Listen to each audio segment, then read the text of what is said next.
Good evening. Good evening. Good evening.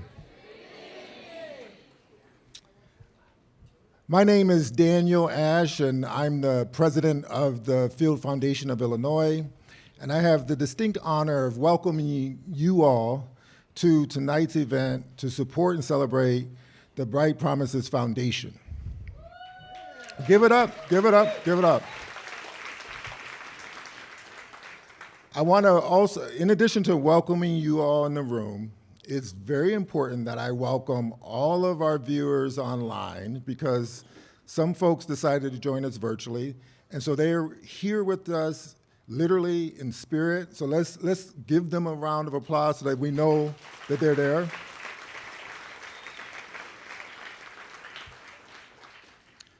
And I must acknowledge, I have the pleasure of being co-chair of tonight's awards with my dear friend Donna LaPietra, who is also online. She couldn't be here with us in person, but she's a wonderful spirit, and I'm sure you're going to feel her presence here.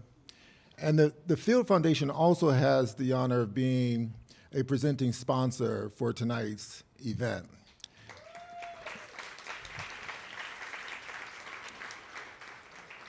I want to actually speak to sort of the why. Like, why is the Field Foundation presenting a presenting sponsor for tonight's event? And I was thinking about the theme of tonight's event, Elevate. And it just so happened that as I walked into the reception area, I saw on one of the screens a picture of a dear, dear person in my life, Bell Hooks. And I was thinking about my experience with Bell, who we used to call when I knew her as a student at Oberlin College. She was my advisor. We called her Dr. Watkins because her real name, her legal name is Gloria Watkins. And as those who know Bell Hooks, they know that she spent a significant amount of her life dedicated to exploring the theme of love. And I was thinking about what she taught me about love, that love is required to lift up someone else. In order for someone to lift someone else up, you have to be in a position of love, that you have to love that person. So as I think about our theme tonight, Elevate, I'm thinking about how important it is for us to love the youth, the children of Chicago.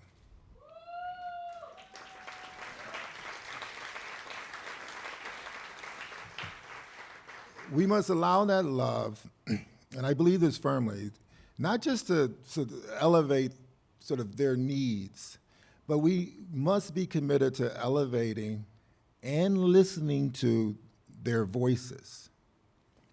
Now, not tomorrow, not 10 years from now, not 2 decades from now, but now. Our youth, and I'm very aware of this from the work that we have the privilege of funding at the Field Foundation, our youth are speaking to us. And it's our responsibility to listen. And our listening must lead to action. So supporting an organization like the Bright Promises Foundation is a response to what we're hearing. They need our support. They need our partnership, and I underscore partnership, like not leadership. They need us to be partners with them, and we must meet them where they are and allow them to sort of shape the future of our city. So with that, again, I'm honored to be here. I'm looking forward to hearing about the work of all of the honorees. Thank you.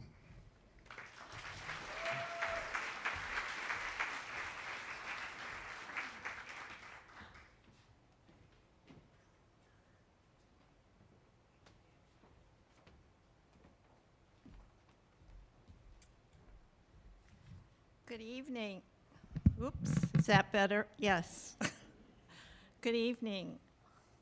I first of all want to thank Daniel and Donna La Pietra for agreeing to be the co-chairs of our event and offering their leadership and wisdom and experience. And Daniel's words are so important about what our youth today are doing in Chicago, able to speak up, and we need to listen to them, as he said. And we at Bright Promises are very excited that our major initiative right now is about elevating youth voice, and particularly drawing some level of attention to an initiative we're calling Healing, Leading, Changing. And I think, Jim, are you going to talk a little bit more about that? So I won't give it away yet, but I'm here to welcome you. My name is Gaylord Gieske, and I am the board president of Bright Promises. So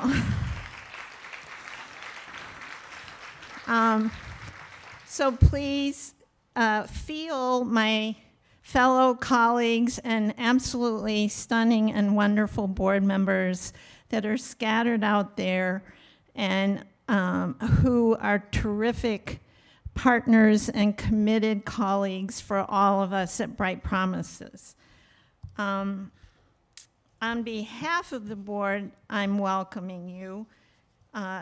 And I also want to acknowledge that we are in a very special place. The National Museum, Mexican Fine Arts Museum, is a treasure in Chicago. And for those of you who are here, I hope you've been able to take a few minutes to see the exhibits. They're stunning, and the museum has a long history of being a special place in Chicago. For those of you out there on internet land who are here virtually, please check it out. First off, you can check it out on the internet, but even more important, please bring your family and friends here at some point so that you can enjoy this treasure that we have. I want to do a special shout out to Catherine Corey, who of course is not in the room. Oh, there, I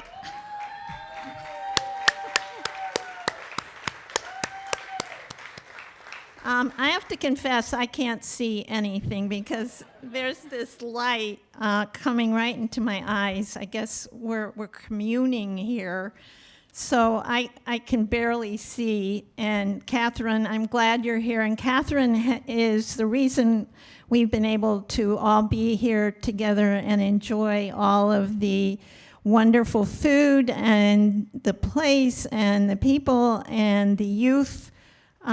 Tables out here, if you haven't had a chance to visit with the youth who are here representing some of the programs of our partner organizations, we really encourage you to do so.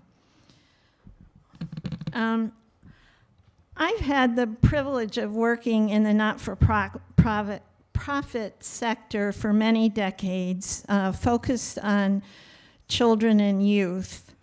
But I want to say in all honesty that Bright Promises holds a very special place for me in my heart. It's a unique organization with an approach to funding and to supporting the hopeful growth and development of our children. And I want to underscore the word hopeful right now, because I know in many ways it's easy not to be so hopeful right now, but to focus on supporting those who are working directly with youth in a very healthy and supportive way to build their strengths and capacities is a source of pleasure for the board and the staff and all of our partners and friends and colleagues and donors. It is a special privilege that we all share together. And the way Bright Promises goes about listening to community voice as we design our initiatives and look for those issues or aspects of issues that are under-recognized and not fully developed yet is something that the entire organization is really committed to, and is one of the reasons for the cohesion and the mission-driven energy that we all feel. Bearing that commitment in mind, I want to recognize two board members of ours tonight. Both of them have given years and years of service to the board, and we have term limits, and they are cycling off, and we want to give recognition to them at this time. So I'm going to tell you just a little bit about each one of them. First, I want to recognize Marilyn Eisenberg.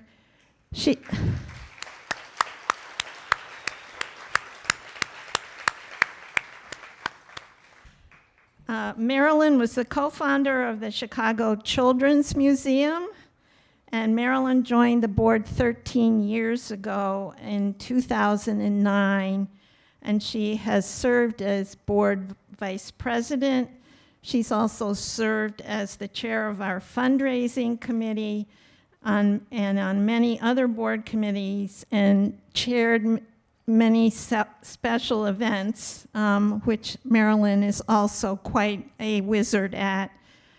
Marilyn's passionate commitment and eagerness to embrace a challenge that is spiced with impatience about getting things done is what I so admire and want to recognize in Marilyn. And Marilyn, I know you're over there somewhere, but as I say, I can't see.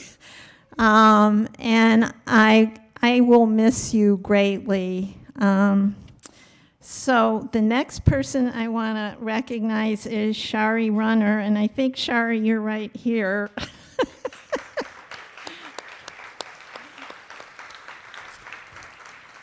And Shari is the former CEO of the Chicago Urban League and a founder of the Humanity Institute.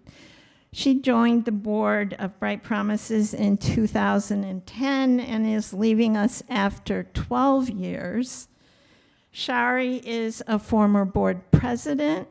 She currently chairs the board development committee and has many other leadership roles. I want to say about Shari, when I first joined the board, Shari really caught my attention, and she probably doesn't even know this, because of her wisdom, her clarity, and her insights. And Shari really impressed me from the very beginning. And I think Bright Promises has been very, very lucky and grateful for Shari and your leadership. She brings a wealth of experience and raises important questions at just the right time. So with that, I would like to ask that Marilyn and Shari stand up. I know you don't want to, but you're gonna do it.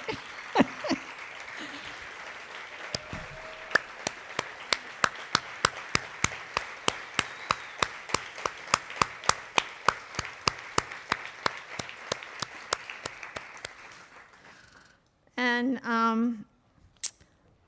I think that's it, and I turn it over to our Executive Director, Jim Hirsch.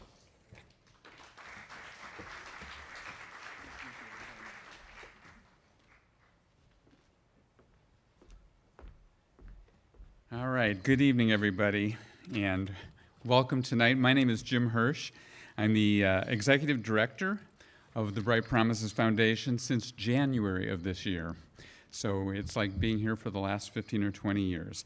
We're really happy to have everyone here tonight, and we want to thank you for braving the traffic and the awful weather to get here. I also want to thank Daniel Ash and Donna LaPietra. You know, when we were lucky enough to recruit both of them, Catherine and I started referring to them as the Dream Team, and there's absolutely no question that that is a very apt label for both of them. I also want to thank a number of other people. So this list is going to be a little long, so just hold your applause until I cue you. And then I want you to really clap uproariously, if you can, please. We want to thank our event sponsors, including Azteca Foods, the Field Foundation of Illinois, KPMG, Allstate, Helene and Aaron Paris, the Pritzker Pucker Family Foundation, William Blair, Comcast, NBC Universal, and ABC7. And I also want to thank my old organization, the Chicago Sinfonietta, for their support of our paddle race, and they have given us some really wonderful things that I'm going to be sharing with you shortly. So would you please join me in welcome and thanking all of those wonderful supporters.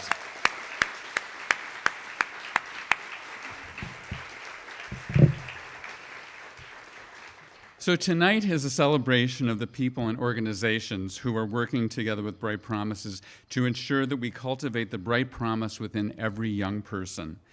In the wise words of Leslie Kornfeld, we all know that talent is equally distributed, but opportunity is not.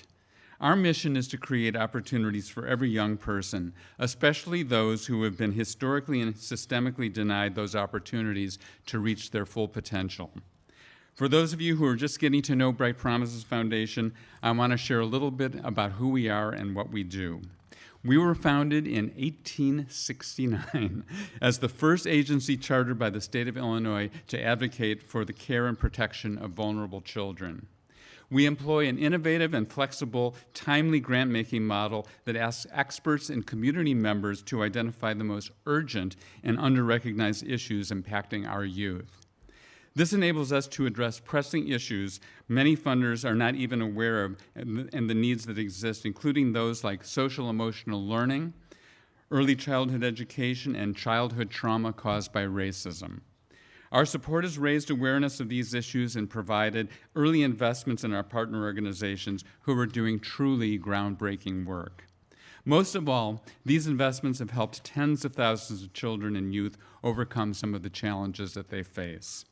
We are small compared to other foundations, but we play an oversized role in moving the needle on some of the most pressing needs of Chicago children and youth.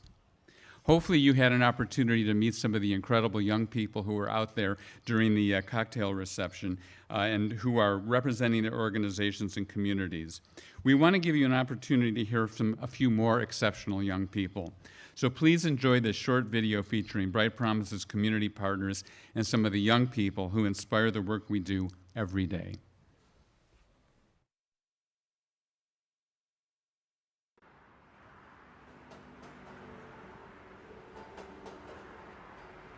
There is a present danger that we will lose a generation if we do not respond to the crises that we see that's happening in our communities.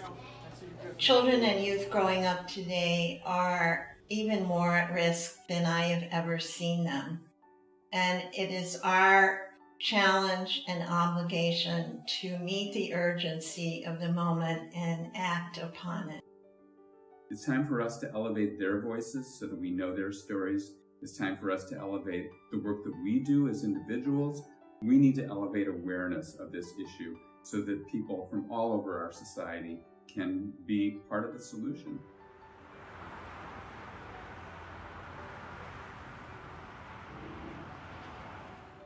Definitely our young people come in with perspectives of themselves that may not be the most positive.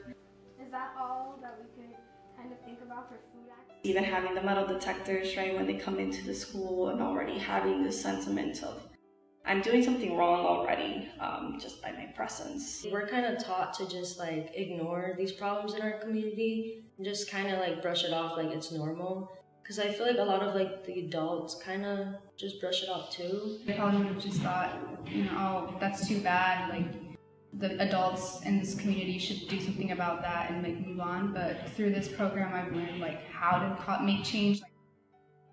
I've gained a lot of confidence too with this program. It's really helped me like learn more about myself in a way that I don't learn at school.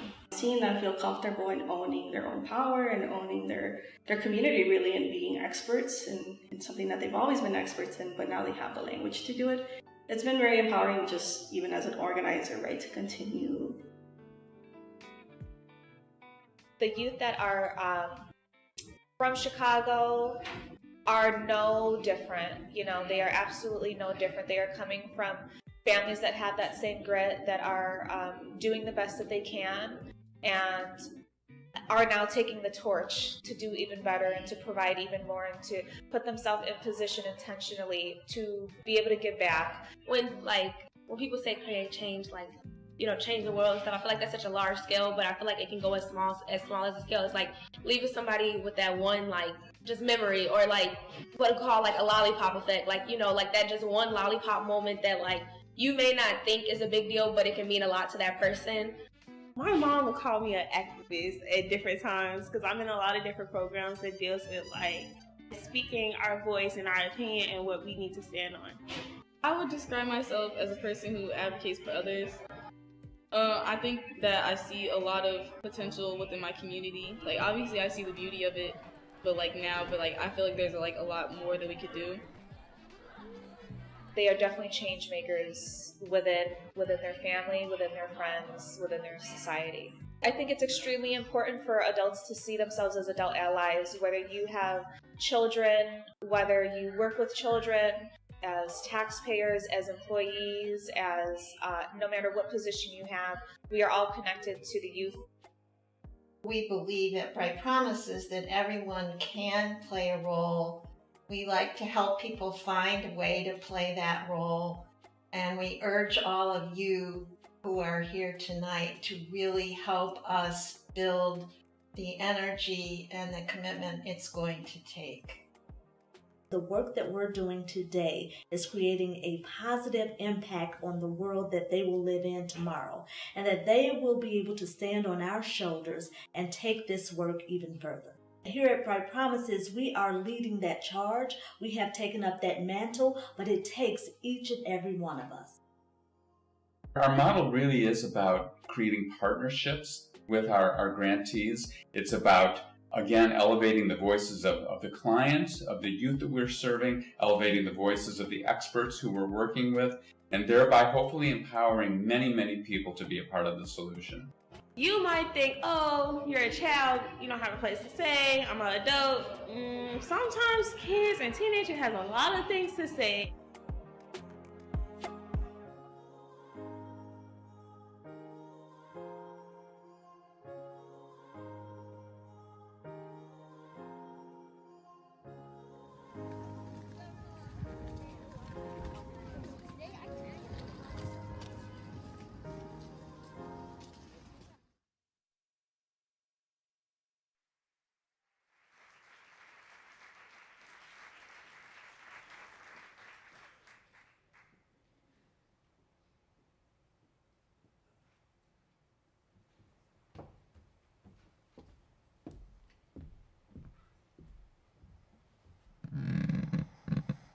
Good evening. That was spectacular. My name is Nanette Velasquez-Zander, and in my day job, I'm the Vice President of IT at Azteca Foods. I'm really excited to be here tonight. I am also on the Board of Directors and the Chair of the Awards Committee, so this is a really special night for us. At Azteca Foods, our mission is to bring sunshine into people's lives. And we do that by, with our employees, our customers, consumers, our families, and community. And it's a family business. And I learned from my family to give back. My parents, my grandparents, my aunts and uncles have all been so involved in community. And it's part of my DNA. And so I'm very, very proud and very, very honored to be part of the Bright Promises Board of Directors. It was a really, with the awards committee, it was really a difficult choice. This year's honorees were selected through a competitive nomination process. We got a lot of submissions of people that were very, very dedicated to the youth of our community, and the Bright Promises then invited members of the Bright Promises Board of Directors, past award recipients, leaders in philanthropy and child-serving communities to form the 2022 Award Selection Committee. We want to thank this year's selection committee for helping to select this impressive group, an inspiring group of honorees. It was not an easy decision. We recognize that we cannot build a bright future our children and youth deserve alone. By presenting these awards, we are shining a spotlight on the heroes in our communities, who, like Bright Promises, are striving to create opportunities for every child to thrive. Tonight we're going to present 3 awards. Each of these awards is being presented to a leader of the child-serving community who is making a big impact on the lives of children and youth. Tonight's honorees deeply embody our mission to create opportunities for all children and youth to reach their full potential and promise, and that they serve as an inspiration and model for all. It is a privilege to recognize their incredible contributions with these awards. And now I would like to welcome my fellow board member, Veronica Robertson, to join me and present this evening's awards.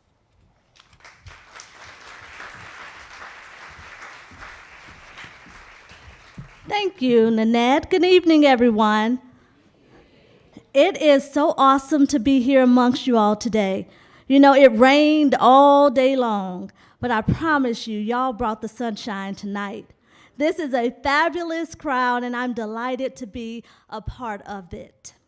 As Nanette mentioned, my name is Veronica Robertson, and I serve as a member of the Bright Promises Board, and I have the privilege to chair the Programs Committee, and even more privileged to present each of our honorees on this evening. When Daniel Ash came up, one of the things he mentioned was bell hooks, and I love bell hooks as well. And one of my favorite quotes from bell hooks is, "Living simply makes loving simple." And I think that when we bring up these 3 honorees, you're going to see how they live simply, but they make loving very, very simple.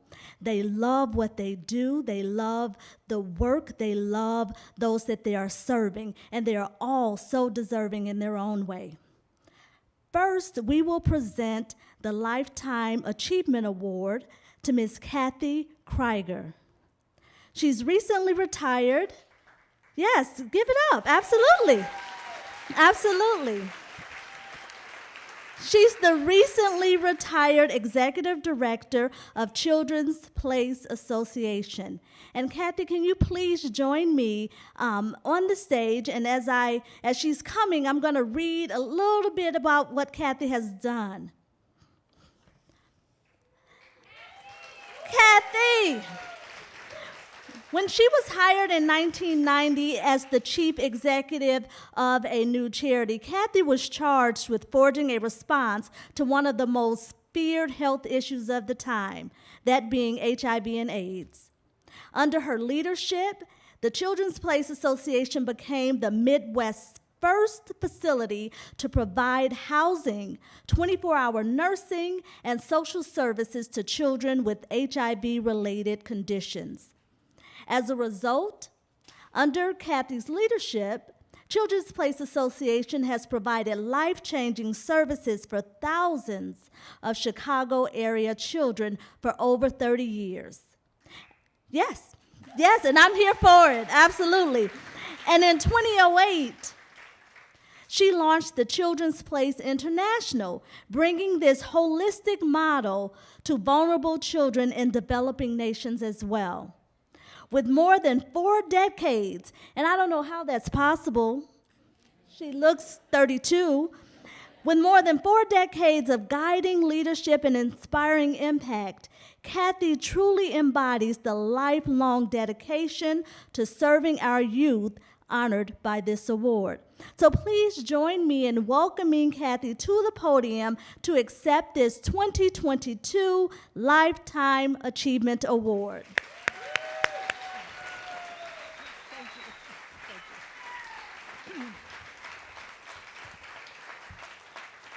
Well, thank you, Bright Promises. Oops, uh-oh. That's not good. It's okay if I just hold it. How's that? Can you hear me okay? Okay, so thank you, Bright Promises Foundation. It's really a great honor to be honored by you with your long and distinguished history. And thank you to my friends and family and colleagues who are here to share in that tribute tonight. Lately, I've been reflecting on how the good that people do, that ripples through time, and the results are often not seen by the people who get it started. I'm grateful across my long career that I've known people and institutions who care about the plight of those who are disenfranchised. Early in my career, I served on the board of directors of the Cabrini Green Legal Aid Clinic, which provided free legal services for very low-income residents in Cabrini Green, which was at the time a housing project that was notorious for very poor living conditions, high rates of violence, and incarceration. The clinic's work revolved mostly around juveniles, family law, landlord-tenant, and things like that. And as a very new social worker on the board, I used to listen to the attorneys talk about the kids and the families that they were working with, and I would think, you know, it would really be good if there were social workers working alongside these attorneys because they could maybe get at some of the root causes of some of the things that they were struggling with. So I discussed it with the executive director, and he said, well, if you can get funding to do that, then okay, sure, we'll do that. So I wrote a proposal. It took me about a year. It was 10 pages long, but I was really new at this. And miraculously, this was funded, and we were able to get this program started. So as a result, over the next several years, I worked with youth in Cabrini Green. And as I got to know people, I could really start to see how hard it was for people to escape the circumstances that they were born in, and how it was just without a path out, it was so difficult to not get sucked into gangs and drugs. So when the city of Chicago made money available for a gang diversion program, since it worked once to write a proposal, I went ahead and wrote another one, and that one also thankfully was funded. And this time what we did was we brought business leaders from the community and from the corporate sector together to talk about ways that youth with few skills and no resources could make money apart from gangs and drugs. And they had a chance to meet people who had started very small businesses themselves. We gave them stipends for being in this program, so they had some money to start with. Purchasing kind of a fixer-upper real estate and getting that going, starting small businesses and that kind of thing. But what I didn't expect from the program, and actually several of the classes kind of pooled their money and did get economic strengthening projects going that they then used to kind of help support themselves. But one of the things I didn't expect, that I kind of ended up being a beneficiary of this too, because as I listened to people from the business community come in, I could start to see their perspective. I could understand that a business mindset would be kind of a good thing that would be helpful to me. And I went to the University of Chicago and started working on an MBA while I was working at Cabrini Green. When I was almost done with that degree, I saw a notice in the paper one day that a group of citizens had come together because they were concerned about babies who were being born with AIDS. And this was an impressive group of people. I mean, this was just grassroots. This was not a big initiative of anybody. This was just a group of people who thought this is intolerable. Like, kids are being abandoned in hospitals and their parents are dying, and somebody's got to do something about that. And what they were looking for was an executive director to get this started. And so I saw the ad in the paper and I applied for it, and to my surprise and delight, I was so flattered to be hired for this.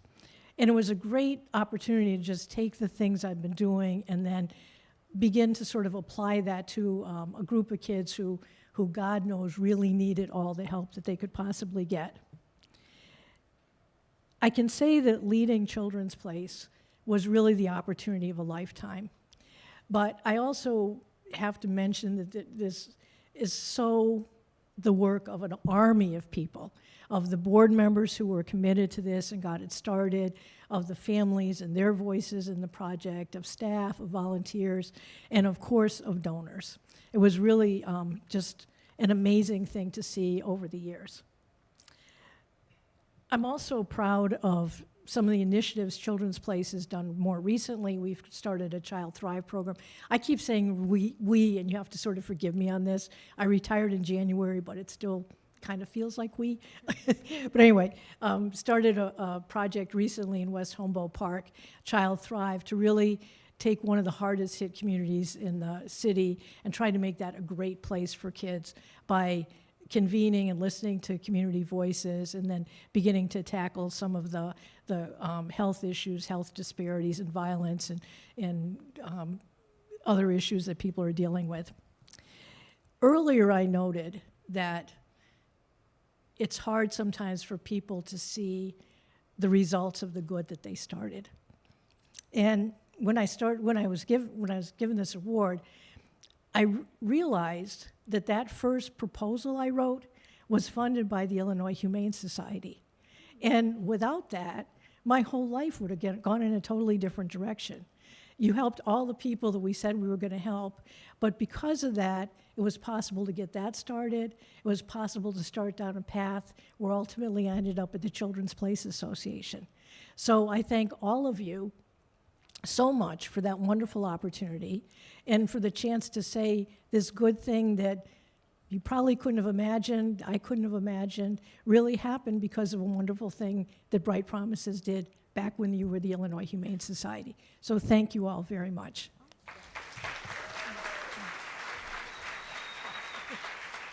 Thank you.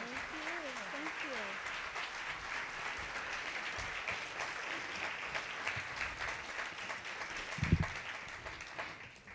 Next, we will present the Champion for Children Award to Andrea Palmer.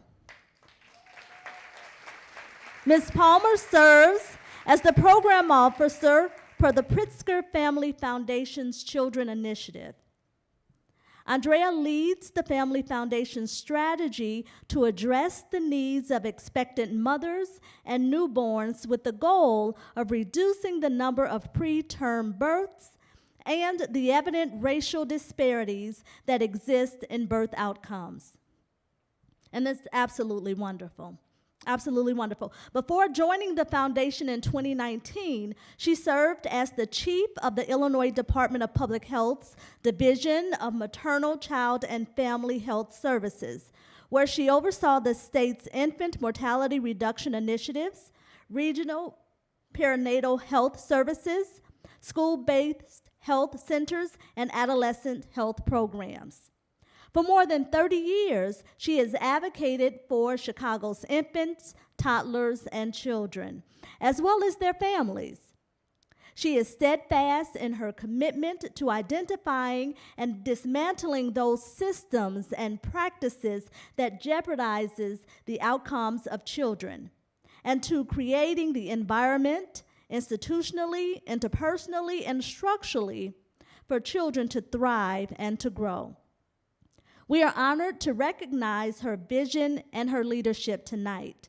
And while unfortunately she could not be here with us this evening, however, she has taped a special message that will be played to be shared with all of you all.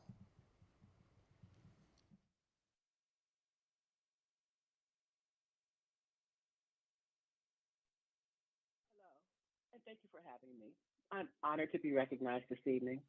I'm sorry that I'm not able to be with you in person, but I am in Atlanta, co-facilitating a meeting of national funders aimed at identifying strategies to effectively support communities in achieving equity and birth outcomes. I'd like to start my remarks by congratulating the Bright Promises Foundation on your 150 years of service to Illinois' children and their families. I share your commitment to create and support opportunities for every child to be born healthy, flourish, and to thrive.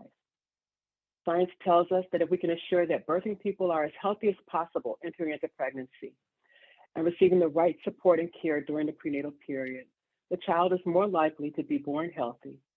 And then, by providing the services and supports parents want and need in the context of their family and community, you are likely to put babies on a trajectory that can positively impact their lives and wellness into adulthood.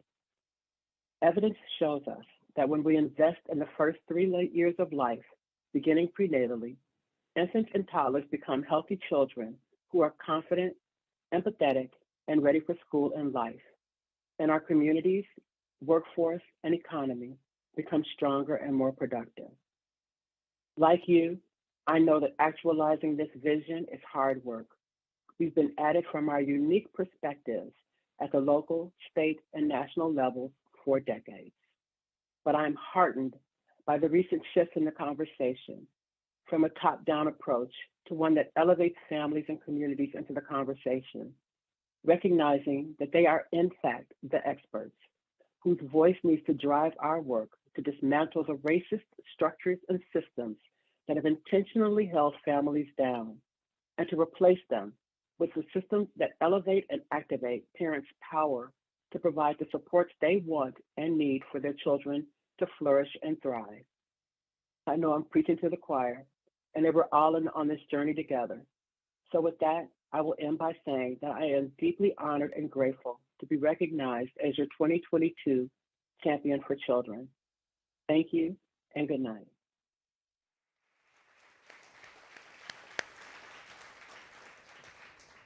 Finally, this evening, we present the Elevating Youth Voices Award to Mr. Devin Van Houten Maldonado, who serves as the Director of Programs for Sky Art. Can you please join me on stage?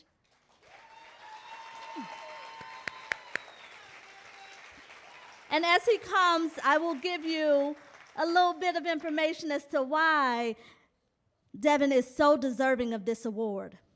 He has worked with youth in incarcerated spaces for over 10 years, and he has dedicated his life to empowering these young people to use their voices through art. He is driven by his purpose to humanize youth who are involved in the criminal justice system, challenging each of us to reflect on freedom and innocence in the context of juvenile incarceration. He champions that all children deserve to be seen as kids and not as criminals. This month, he launched a series of exhibitions and public programs on and about youth incarceration entitled, Can You See Me? This show elevates these young people from an invisible status of out of sight and out of mind mostly, and disregarded by most, to front and center as contemporary artists in their own right. Because of Devin's passion and dedication, the voices of youth who are involved in the criminal justice system, they're being elevated. He is dedicated to giving youth a voice, to giving a voice to the voiceless, and reaching those who seem to be unreachable. And I'm here for that, absolutely. So impressive. And the Elevating Youth Award is accompanied by an honorarium of $5,000 to support Devin's ongoing professional development. So please join me in welcoming to the podium the wonderfully talented and committed and oh so fly Devin as he comes to accept his award.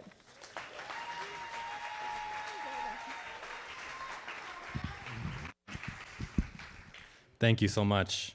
It's wonderful to see everybody here. As has been alluded to many times tonight, nobody can elevate by themselves. And so I want to give a huge shout out to the team at Sky Art. Some members of my team are here tonight, Ellen and Aranique and Michael. Shout out to Nikki, who can't be here, but they held me up while I focused for the last year on this project, Can You See Me? Which is not just one exhibition. We couldn't just do one, we had to do 3. And they held down the fort. They made sure that our programs could be sustainable and with enduring and ongoing quality so that we can continue to serve our youth and so that I can push the organization into new areas going forward. So thank you all. Get you a team who can hold you up and have your back like my team has my back.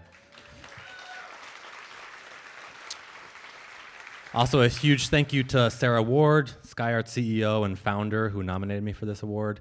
And I also want to give a shout out to Scheherazade Tillis, who's in the house from A Long Walk Home. She's one of the curators of Can You See Me? She's got an amazing exhibition on view right now at Arts and Public Life.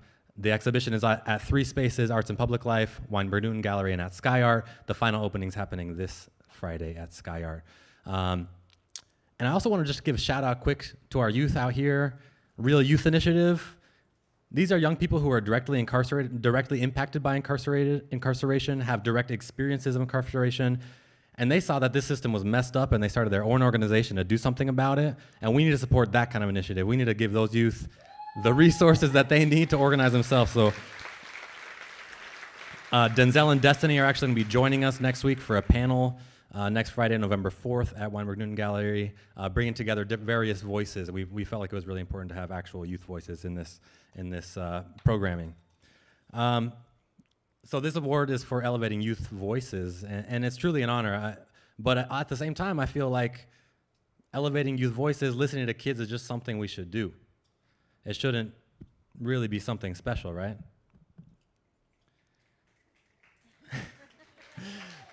In fact, we diminish their voices at our own peril.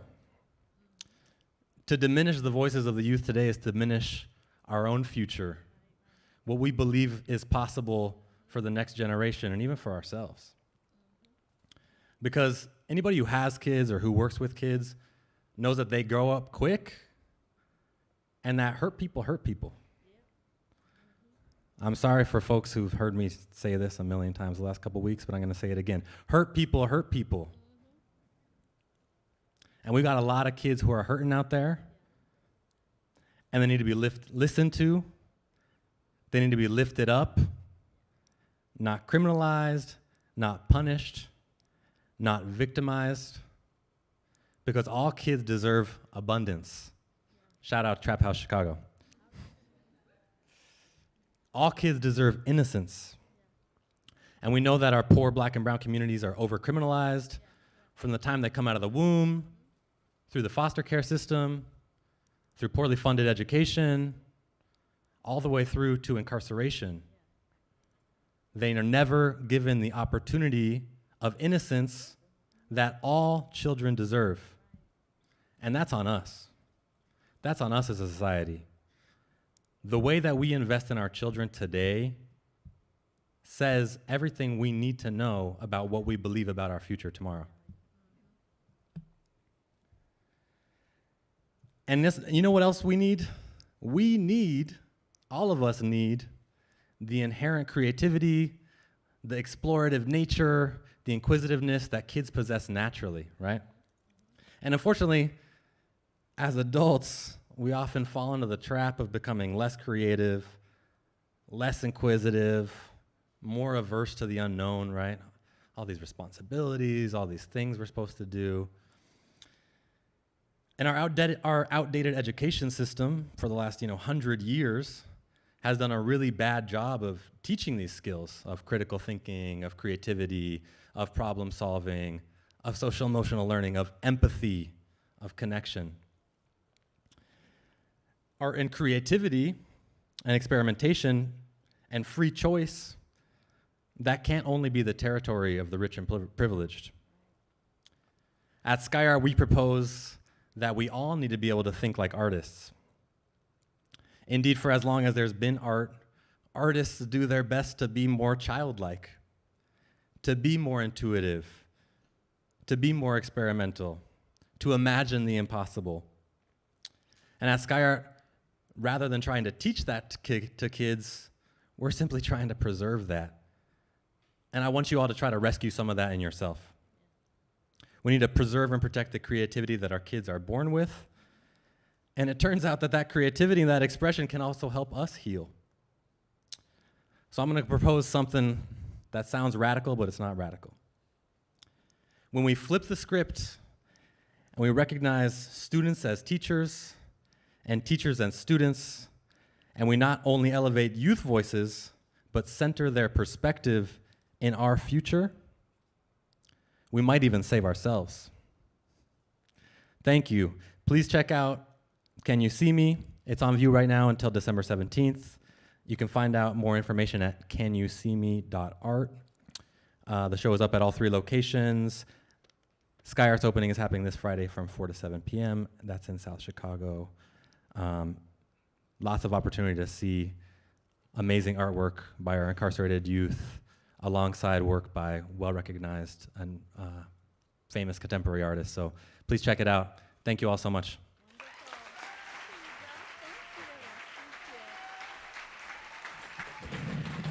Thank you all this evening.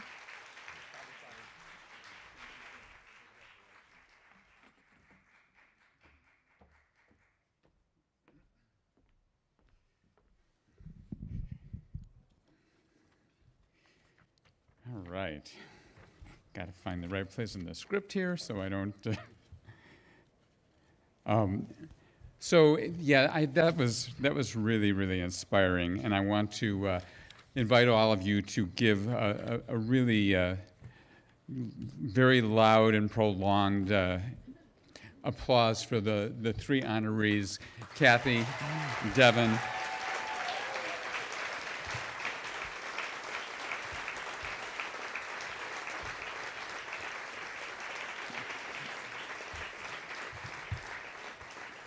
Okay, so I think what we just heard really drives home the fact that if we fail to advocate for youth and don't work to address these under-recognized issues, we are allowing a present and a future for our youth that we ourselves will not want to live in. We need to make strategic investments and interventions to ensure that young people can thrive, which is why we are so proud to announce the 2022-2023 organizations and community partners that Bright Promises Foundation is supporting. These grantee organizations are the backbone of the Bright Promises Foundation. They are on the front lines every day, providing the safety and support that is transforming the lives of youths across Chicagoland. For over a decade, Bright Promises has invested in improving the quality of early childhood education through a program called EQUIP. This program remains one of the very few sources of support available to early childhood centers that are seeking quality improvements. We are proud to partner with these early childhood organizations to ensure that they can implement and sustain critical quality improvements that give children the best possible start in life. Since 2016, Bright Promises has been helping parents and caregivers to create safe, supportive home environments by teaching social-emotional learning at home. Little did we know how essential that SEL program would be to supporting children and families during and after the pandemic. We are proud to continue our multi-year partnership with these community organizations by supporting this work that is so important to our children's recovery from the impacts of COVID-19. Bright Promises is also a proud partner with these organizations to launch a new social emotional learning resource hub called Bright Communities. Through this resource, we will ensure that free, high-quality SEL tools and resources are easily accessed from homes, classrooms, and organizations across Illinois. Building on a decade of work to advance the field of childhood trauma, Bright Promises launched the Healing, Leading, Changing initiative in 2021 to provide community organizations with funding and support to address childhood trauma caused by racism. Racial trauma is an insidious and often invisible form of trauma, impacting hundreds of thousands of Chicago youth. We have learned much in the first year of this program, including the importance of young people owning their experiences and taking action to mitigate the effects of trauma caused by racism. We know that taking action and raising their voices is an essential part of healing and developing resiliency. We expect to learn a lot more over the next 4 years of this program. We are so proud to be partnering with these 9 community organizations to build youth resiliency and help youth heal from the trauma caused by racism.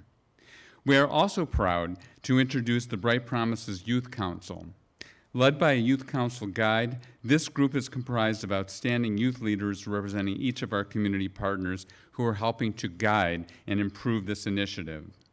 And finally, we are thrilled to announce the first organizations to ever receive grants through the Iris Krieg Fund for Fairness, Action, Inclusion, and Resiliency for the Iris Krieg Fair Fund. Yeah.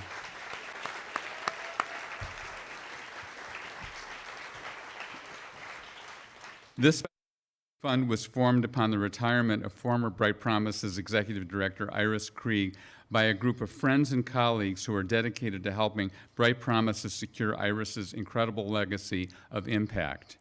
Thanks to the generous donors to the Iris Krieg Fair Fund, Bright Promises will make 2 grants in her name each year to support youth as they fight for social justice and equitable treatment for themselves and others. I would like to share a brief message from Iris, who wanted to be here this evening but couldn't be. And Iris says, "I am so sorry to miss this event. Bright Promises and the Fair Fund mean so much to me. I feel so honored to have the Fair Fund named for me, especially so because it embodies principles that I feel very passionate about. First and foremost, valuing every child regardless of race, ethnicity, gender identity, or any other irrelevant trait. And secondly, engaging young people in standing up for themselves and bringing about needed changes in our community. Thank you for your support of Bright Promise and the Fair Fund. I look forward to next year." Let's give Iris a great round. Hope she's watching. We also are really excited to announce the first 2 organizations who are selected to receive Fair Fund support. They are Theater Y and the Firemerd Community Arts. So yeah, let's give them all a round of applause.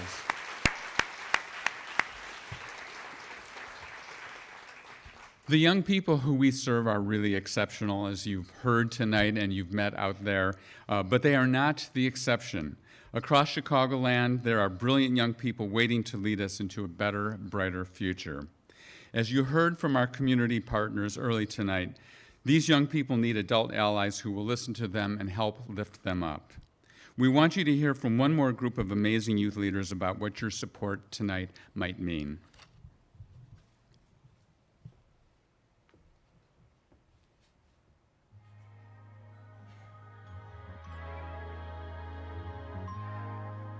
It matters what the youth say and what the youth want. These youth are serious. They are passionate, they're excited, and we have to take that passion, have to take that excitement and use it for good. Many people don't believe that we can actually do it when we can. You know, it feels good to stand up and say, I have a voice, I can use it. I feel like there's nothing that, if I put my mind to it, there's nothing I can't do. But once I saw what I can do, I felt like I can do anything. I think the sky's the limit when adults say, let's change the narrative when it comes to youth, working with youth. Once you open the doors to the youth, they're gonna be running through it. They're gonna be excited and happy. So just give youth the chance. We just want our voice to be heard. Whether that be something as simple as asking for bike lanes or to write a new law. If adults all across the nation, across the world will let the youth speak, I think the world can change.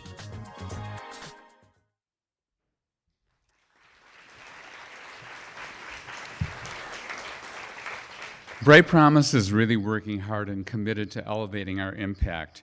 We have a bold vision and plan to do even more to improve and strengthen the systems that serve our youth and to scale successful approaches through our thoughtful and innovative grant making. So we have made a commitment to try to raise $100,000 by the end of the year to support and expand our current initiatives and partnerships. And to achieve that, this is now time for the audience participation section of the evening. And we're going to invite you all to participate. And I'm really excited and happy to announce that 100% of the funds that we raise tonight through this event and through this next section will go directly to helping all of our programs and helping the most vulnerable children and youth in our communities and their families. Thanks to a group of generous donors, your gift will be matched up to $10,000, which means that every dollar that you contribute will be matched one for one by these wonderful donors. We're going to now invite each one of you to participate in a Bid for a Cause segment to benefit the Bright Promises Foundation. Now, unlike an auction, you are not bidding against anyone. We're going to invite you to raise your paddle to pledge support for Bright Promises Foundation's work at different levels, starting at $2,500 and ending at whatever level feels comfortable for you. Now, there have been many of these things happen all over the city and the country, and I'm sure that many of you have participated in them.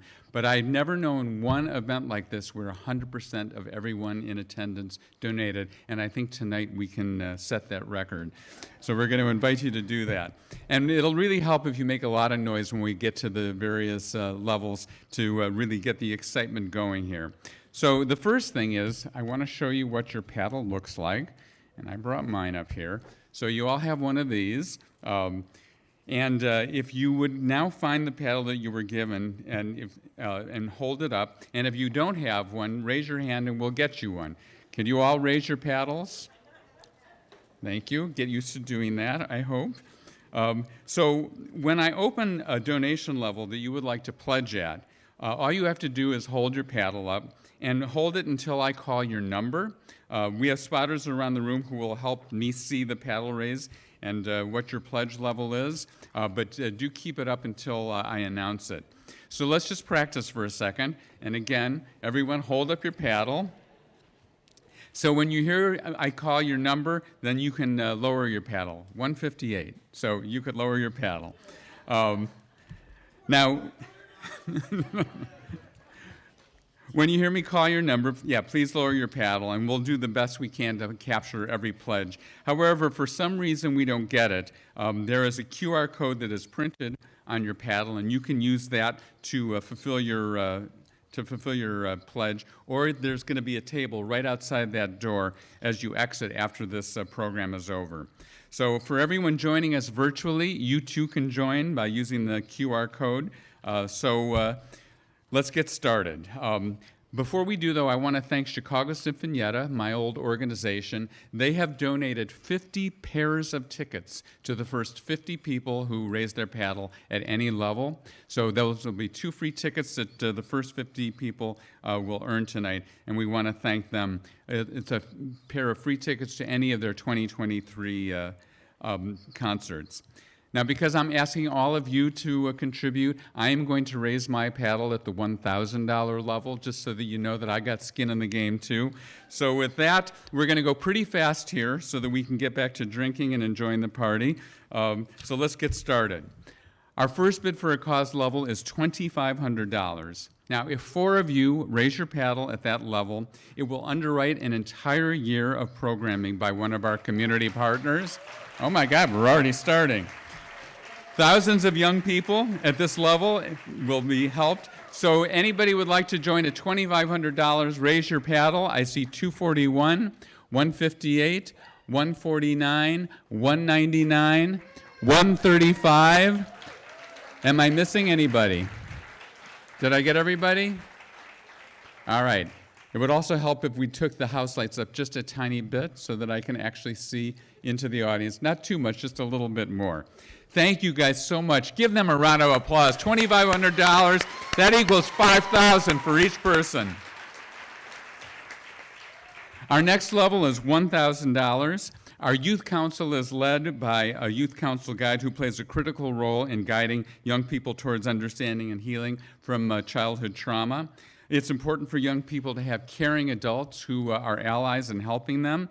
If we can have 6 people raise their paddles at the $1,000 level, it will underwrite the cost of the Youth Council Guide for 1 full year. So if you would like to join me now at the $1,000 level, raise your paddle and hold it up there until I call your name. We've got 207, 106, 241, 133. Do I have anybody else? All right, let's give them a round of applause. Let's keep that energy up. Great job. Thank you. Our next level is $500. Our youth council is a group of outstanding youth leaders, just like the young people you met out there this evening, drawn from each one of our partner organizations, and we pay them a stipend for the work that they do to help us think through these problems and come up with really innovative solutions.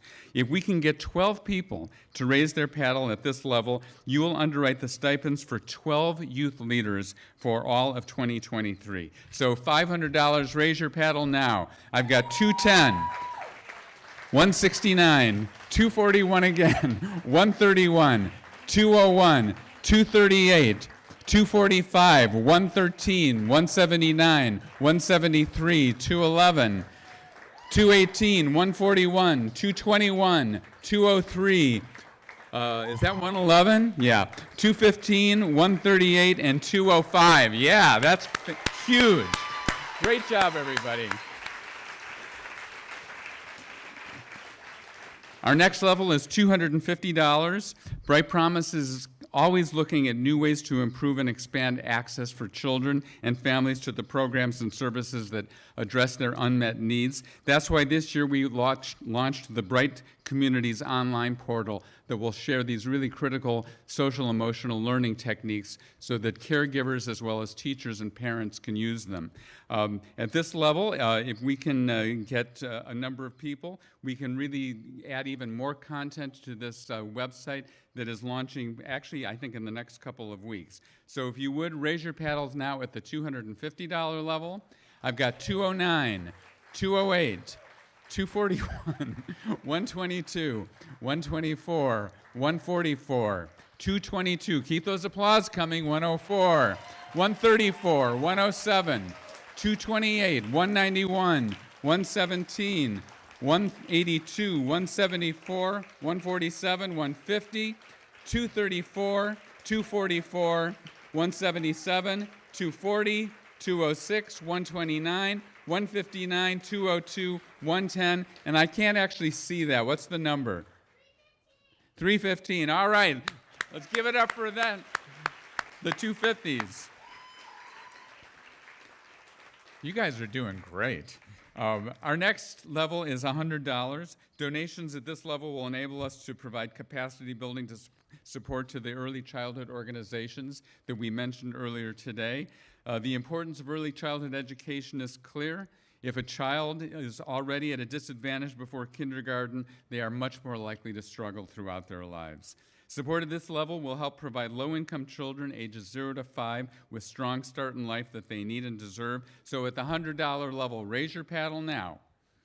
Let's give them a round of applause. 158, 241, 169, 128, 122, 186, 167, 242, 114, 136, 243, 183, 132, 165, 164, 155, 153, 152, and 232. I think I got everyone, right? Let's give them a round of applause. Woo!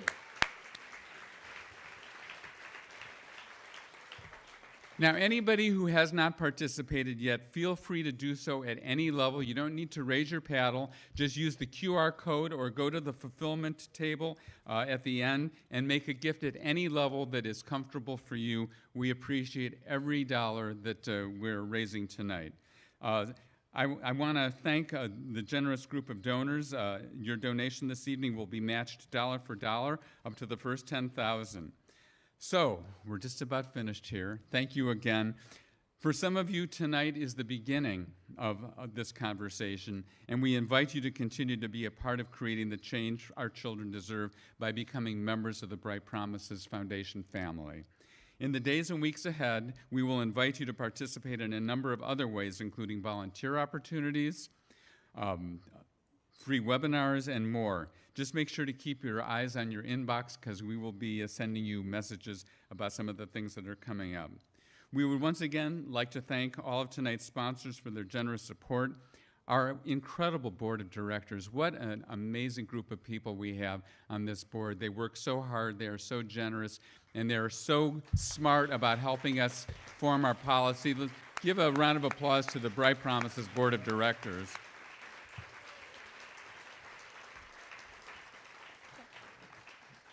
Oh my gosh.